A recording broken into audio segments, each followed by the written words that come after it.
एक घना जंगल था जहां कई प्रकार के जानवर रहते थे। उनमें से एक बड़ा और शक्तिशाली हाथी था जिसका नाम गजराज था। गजराज को अपनी ताकत पर बहुत घमंड था। वह जंगल में जहां भी जाता, सभी जानवर उससे डरकर दूर हो जाते। उसकी विशालकाय काया और शक्तिशाली पैरों से सभी उसे दूर से ही पहचान लेते थे। एक दिन गजराज नदी किनारे पानी पीने गया। वहां पास ही चींटियों का एक बड़ा समूह था जो अपने काम में व्यस्त था।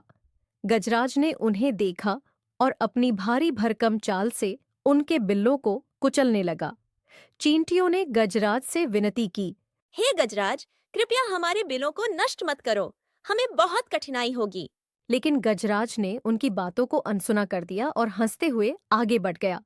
गजराज के घमंड और उपेक्षा ने चींटियों को क्रोधित कर दिया। उन्होंने सोचा कि अगर आज हम इसका कुछ नहीं कर पाए तो यह हमें हमेशा परेशान करेगा। चींटियों ने मिलकर एक योजना बनाई। अगली सुबह जब गजराज गहरी नींद में था तो चींटियों का एक दल उसके पास गया।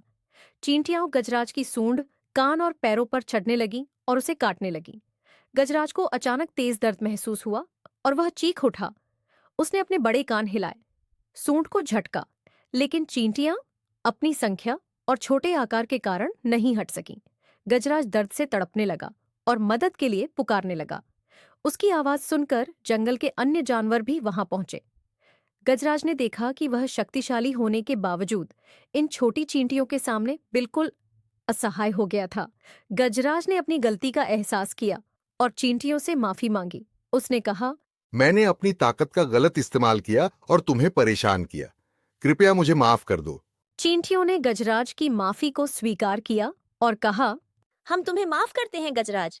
लेकिन हमें यह सिखाने के लिए यह सबक मिला है कि किसी भी प्राणी को उसके आकार और शक्ति के आधार पर नहीं आंकना चाहिए।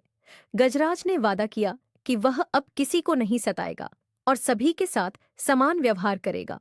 उस दिन से गजराज ने सभी जानवरों के साथ मिलकर रहना शुरू कर दिया और जंगल में शांति और सद्भावना का वातावरण बन गया।